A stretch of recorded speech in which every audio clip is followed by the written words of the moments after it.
Taigi, mobilusis telefonas kaip fotoaparatas. Kokiųgi jų būna? Na, telefonų būna nuo visokių pačių paprasčiausių, gana senų. Reiškia, jų kameros būna labai paprastos, jeigu lyginti su šiuolaikiniu. Tokie telefonai turės gana silpną procesorių. Reiškia, jie negalės normaliai daryti vadinamosios skaitmeninės arba skaičiuojamosios fotografijos. Ir tai reiškia, kad su tokiu telefonu mes galėsime fotografuoti tik esant ryškiai saulei ir turėsim pakankamai primityvius, kaip sakyt, primityvias galimybės, reiškia, tas nuotraukas apdoroti, kaip daro šiuolaikiniai telefonai. Jeigu paimti šiek tiek labiau šiuolaikinius telefonus, va čia pavyzdžiui yra labai paprastas iPhone SE, bet nepaisant savo paprastumo, jis yra keletos metų senumo ir jeigu paimti skirtumus tarp šitų kamerų, tarp jų parametrai yra labai panašus, tačiau šitas telefonas turi daug spartesnį procesorių ir jisai turi optinę vaizdo stabilizaciją. Optinė vaizdo stabilizacija leidžia sumažinti nuotraukos išplaukimą, kai yra šiek tiek mažoka šviesos ir telefonas norėdamas padaryti kadrą turi ilgiau, reiškia, nuskaityti informaciją ir tokiu atveju mes gauname tokį efektą, kad tiesiog kadrai būna išplaukę. O jeigu yra optinė stabilizacija, tai tada kur kas ryškesnės nuotraukos gaunasi, kai nėra daug šviesos. Dar naujesnių telefonų privalumas yra, kad jie gali filmuoti pakankamai gerai, pakankamai ryškiai ir iš tikrųjų dažnai, galbūt neužsiemant labai meninę kažkokią fotografiją, būna visai gerai prie kažkokio tai nuotraukų pafilmuoti dar kažkokį filmuką, kad geriau įamžinti tą įvykį arba geriau jį perduoti. Bet jeigu taip pažiūrėti, nei vienas iš tų telefonų iš tikrųjų nėra skirtas fotografijai. Nes jie turi tik tai vieną kamerą, jinai yra dažniausiai plataus kampo, fiksuoto židinio nuotolio. Jeigu norime šiek tiek fotografuoti telefonu, yra, kaip aš vadinu, fotoaparatai su telefono funkcija. Kaip šiuo atveju šitas iPhone'as.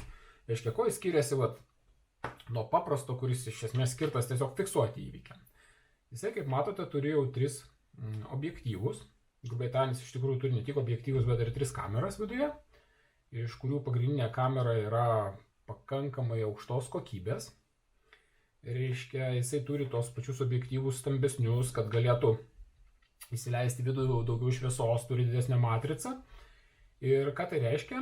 Tai reiškia, kad su šituo telefonu mes jau galime šiek tiek ir užsiimti fotografiją. Aišku, ne visai tiek, kiek galėtumėm su pilnaverčiu fotoaparatu, tačiau, pavyzdžiui, daryti peizažinės nuotraukas arba kažkokius tai fiksuoti įdomius gamtos reiškinius ir panašiai, mes jau galime ir tuo pačiu, dėl to, kad kelios kameros čia yra atitinkamai plataus formato kamera, tokia pavadinkim taip, kasdienė kamera ir yra telekamera, kuri pritraukia arčiau vaizdą, mes iš tikrųjų jau gauname dalį fotoaparato funkcijų.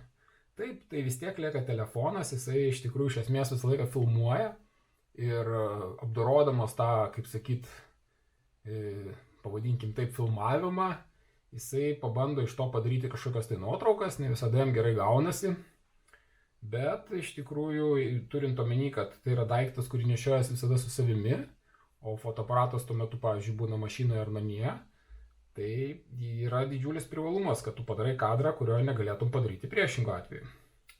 Tai va, apie lyginimą telefono ir fotoaparato gal kažkada susuksiu atskirą video, bet iš esmės yra, kaip sakyti, 3 pagrindiniai mobilių telefonų tipai, jeigu žiūrėti juos per tą fotografavimo prizmę. Reiškia, vieni yra tiesiog kažkokiam tai fotodokumentavimui, kur nei ten kažkokių gražių nuotraukų gausis, tiesiog gali užfiksuoti kažkokį vaizdą, kurį galbūt paskui ateiti su fotoaparatu ir perfotografuoti. Reiškia, tokie vidutiniai, pavadinkim taip, darbiniai telefonai, kurie iš tikrųjų nėra skirti fotografavimui. tačiau jie jau turi pakankamai galingus procesorius ir iš tos mažos kamerytės, na, kartais galima išspausti kažkokią tai visai padorią nuotraukytę. Na ir yra tie jau telefonai, fotoaparatai, kaip aš vadinu. Yra žinoma ne tik Apple, yra ir ta Samsung Ultra serija, ir Xiaomi gerų labai modelių, Google Pixel. Tai vat jau šitie telefonai, jie, kaip sakyt, turi tam tikras fotoaparato funkcijas. Iš tikrųjų, įsirašęs tam tikras programas, galima netgi rankinį fokusą naudoti ir kitas fotografų mėgstamas funkcijas. Tai va, bet fotoaparatas iš tikrųjų yra kitas dalykas ir aš iš tikrųjų jų nesupriešinčiau. Reiškia, mano akimis mobilus telefonas tai yra tai, kas papildo fotografų arsenalą, o ne pakeičia kažką tai. Reiškia, gerai turėti ir fotoaparatą, ir telefoną, kuris gali padaryti neblogų kadrų.